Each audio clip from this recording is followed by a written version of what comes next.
Hi, I'm Jim. If you've ever been in a relationship where someone suddenly turned cold and disappeared without explanation, and you found yourself wondering, did they ever truly love me? Then this video is for you. Today, I'll guide you through decoding the pullback behavior of avoidantly attached individuals, not with cliches or blame, but through the lens of attachment theory, neuroscience, and real emotional experience. We're going to uncover a truth few dare to say aloud. Sometimes, silence is the loudest cry of love trapped in fear. I won't just retell the story. I'll analyze, respond to, and illuminate the deeper meaning behind every word. If you're someone trying to understand an avoidant partner, caught between caring and setting boundaries, I believe this space will offer you steadiness, clarity, and compassion. So make sure to subscribe, turn on notifications, and watch until the end, because the most powerful insight often comes last. I'm Jim, and this is where we learn to love not by clinging, but by understanding and self-respect. When someone with an avoidant attachment style pulls away, our first instinct is to think, they just don't care. They go silent, they grow cold, they vanish.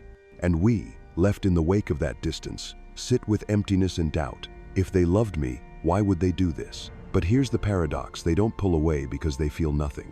They pull away because they feel too much. Here's the painful truth. Avoidance isn't apathy, it's emotional overload. An avoidant person's nervous system isn't wired to process intimacy safely. For them, love feels like a flood without a lifeboat. And the moment they start to feel the depth of their emotional connection to you, their nervous system doesn't celebrate, it panics. This might sound strange to someone securely or anxiously attached, because in your world, love means closeness and connection. But in theirs, love means risk, loss of control, and the threat of deep vulnerability. They don't fear you, they fear who they become when they start to love you. They fear that if they let you in too far, you'll see the parts they're ashamed of and leave. So, they leave first. You see silence, you feel shut out. But inside them, the message isn't, I don't need you. It's, I don't know how to handle everything I'm feeling.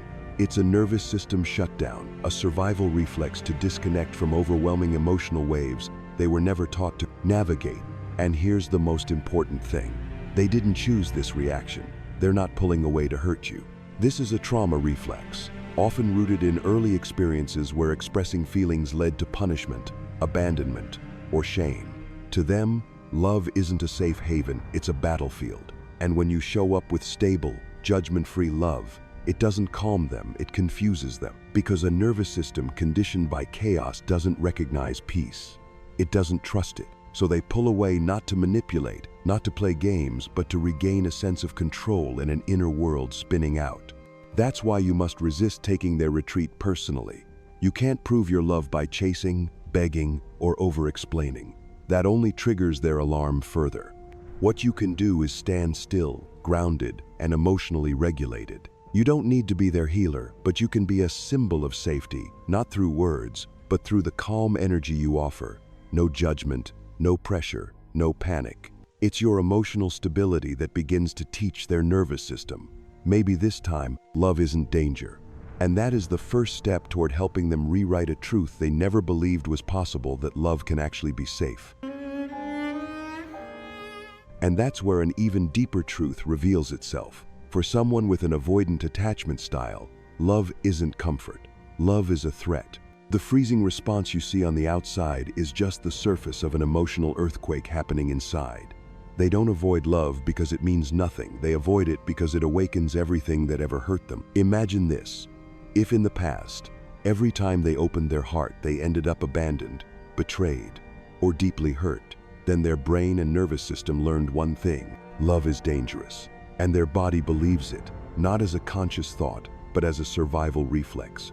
Every warm gesture, every sincere gaze, every patient act of care you offer is something they crave, but also fear.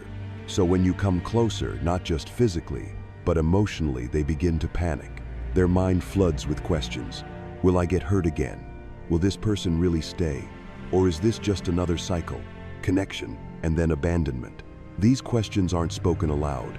They live in hesitant eyes, long silences, and sudden retreats without explanation. Love, which should bring safety, instead becomes an internal threat, because to love, they must be seen. They must take off their armor. And that's what terrifies them most. If you truly see all of them, you'll leave.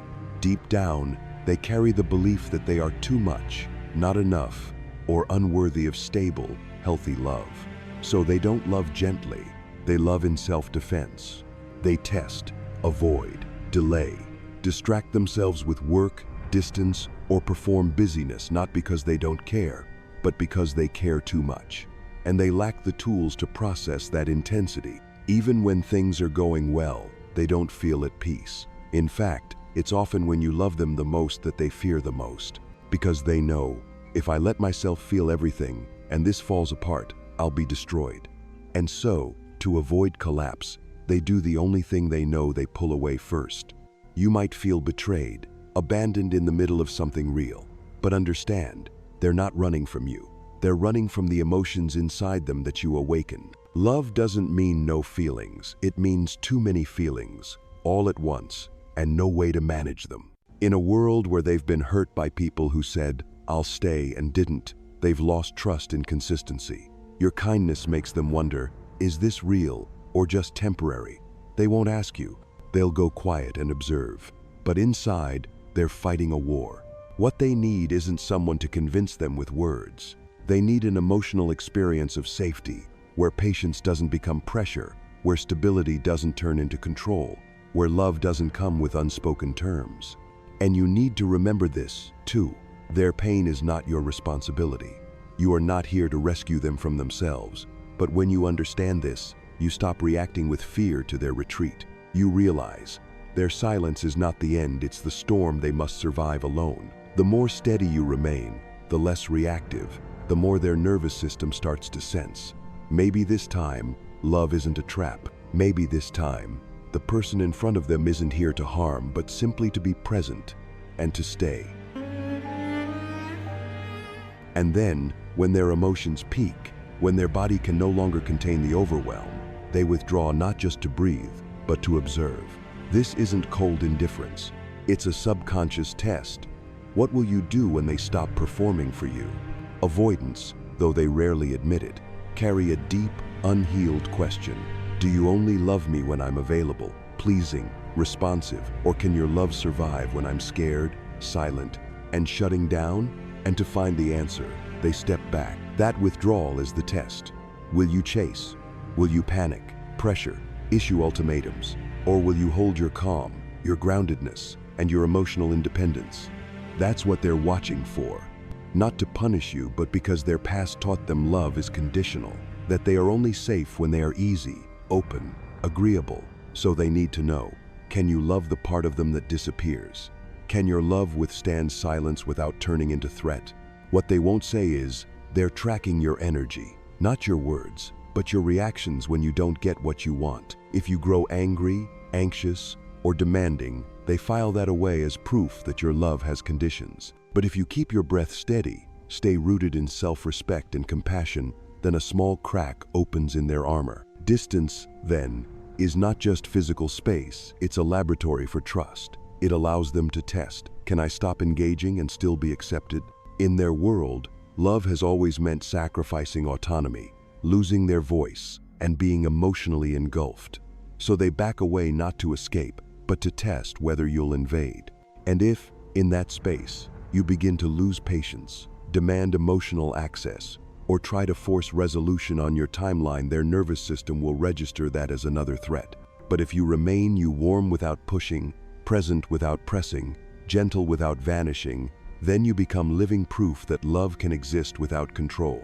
This is where so many people get it wrong. They think the withdrawal is the end. But often, it's a small doorway, slightly open to see if the emotional climate is safe.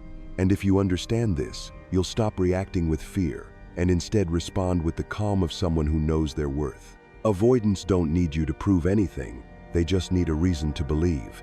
And that reason doesn't live in promises, it lives in the energy you hold when nothing is certain. So when they step back, remember, it's not a power game, it's a test. And you don't pass it by performing or contorting yourself. You pass it by being consistent in your calm, in your steadiness, in how you don't abandon yourself even when someone else temporarily pulls away. And when you pass that test not by appeasing or waiting breathlessly, but by staying calm and rooted in self-respect, something powerful begins to happen. The avoidant no longer sees you as a threat. Their nervous system, always on high alert, starts to register the safety you represent. In that moment, you're no longer demanding or dangerous. You become living proof that closeness doesn't have to mean losing control, that love doesn't always lead to pain, that a kind of connection can exist without pressure, without manipulation, without needing to perform to be loved. Of course, the shift doesn't happen overnight.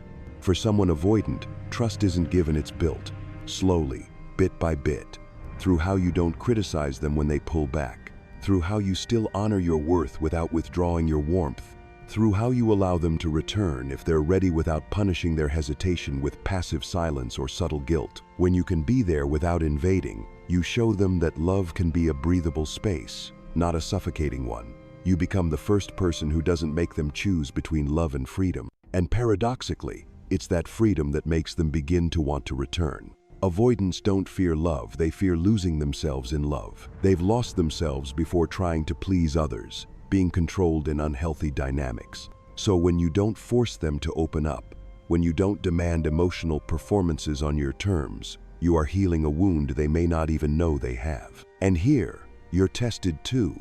Can you love without controlling? Because your fear that they won't come back, that you're not important enough, is also part of your emotional work. If you can sit calmly in the uncertainty, if you can choose your values over the need for their reassurance, then you are growing too. And sometimes, you become the first person who interrupts their avoidance cycle, not because you did anything extraordinary, but because you didn't react like everyone else. You didn't get pulled into the emotional chess game.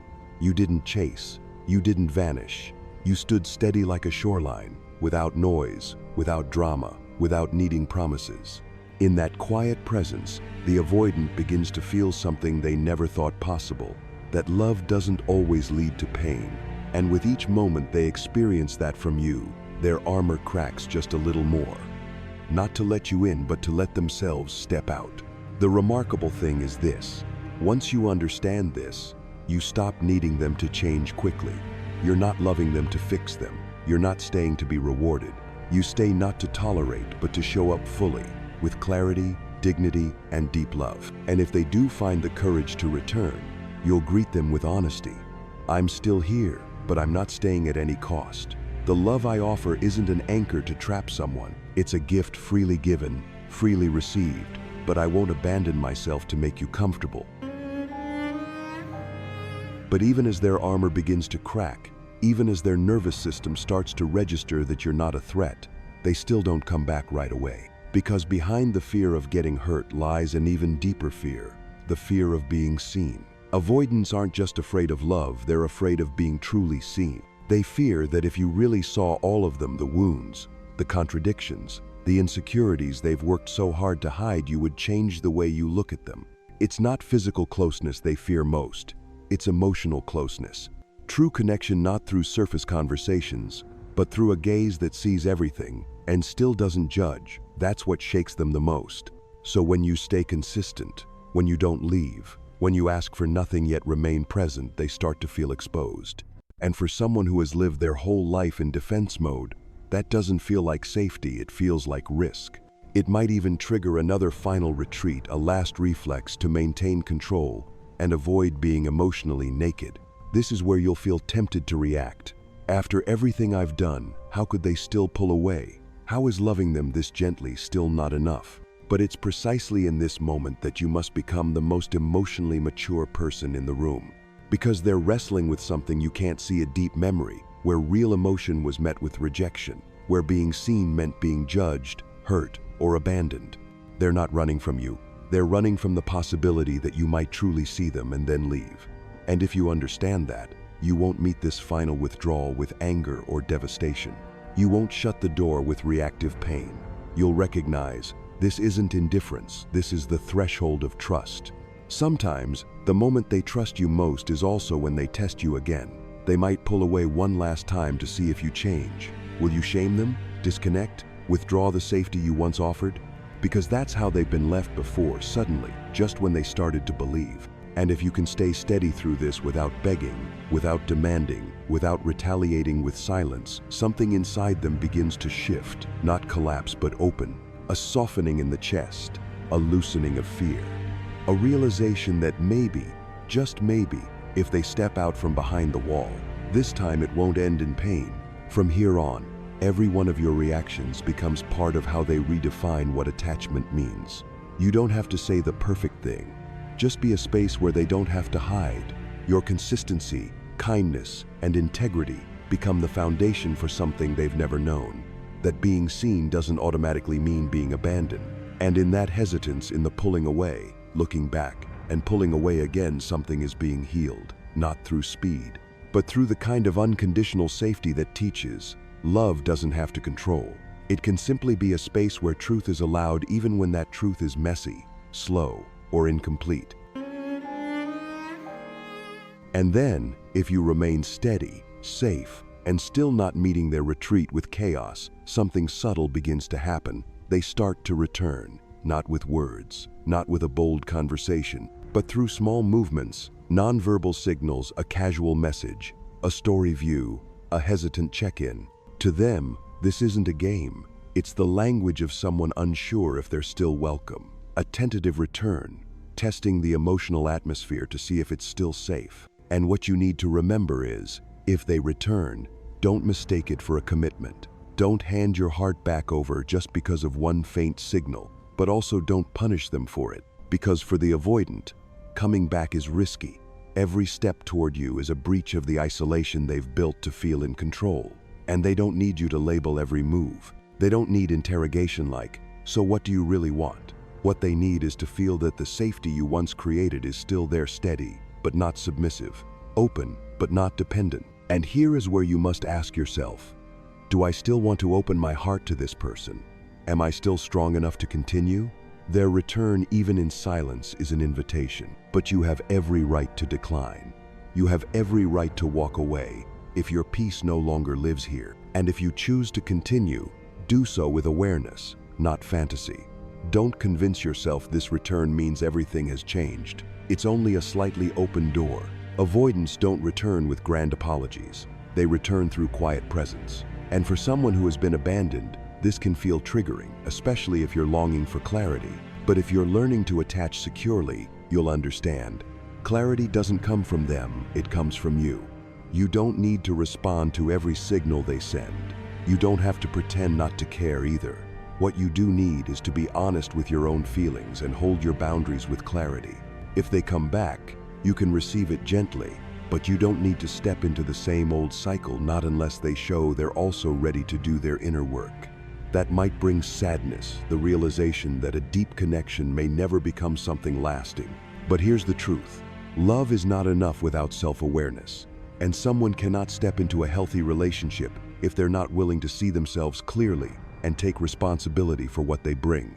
When you understand this, you stop romanticizing their return. You stop elevating their reappearance. You see it for what it is, a chance for dialogue, not a guarantee of intimacy. And you have every right to say, thank you for coming back. But if this is just another cycle, I choose not to continue. And that's not cruelty. That is clear, compassionate truth. You're not rejecting them, you're refusing to lose yourself in a connection that isn't truly ready. And that is the highest form of mature love, when you can keep your heart open without abandoning yourself to keep someone else close. And finally, the most important thing you need to remember is not whether they come back or not. It's about who you were throughout this journey. You didn't react out of fear. You didn't abandon your self-worth in exchange for a half-hearted presence. You learned how to stand firm, not to hold on to someone, but to hold on to yourself. Loving an avoidant is a paradoxical experience. You feel a deep connection, yet constantly face distance. You clearly see the potential for attachment, yet witness them pulling away in the most intimate moments. And you'll ask yourself many times, should I stay patient, or is it time to let go? The answer lies in awareness. You can love and still set boundaries. You can miss them without having to go back. You can open your heart without losing yourself. The avoidant may return, or not. They may awaken, or continue their cycle. But you are different, because you chose emotional maturity over instinctive reaction. You learned a costly lesson that no one taught you in your early years.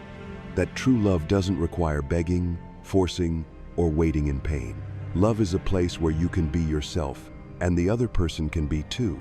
So if you're at the end of a relationship with an avoidant, or standing at the door they're knocking on again, turn inward and ask yourself, am I loving them from a place of fullness, or from a hollow part of me hoping to be filled? And if the answer is hollow, start from there. Heal, reconnect with yourself, and wait for a love that you don't have to qualify for to deserve. Because you don't have to try hard to be worthy of love. You already are, even if the other person isn't healed enough to see it.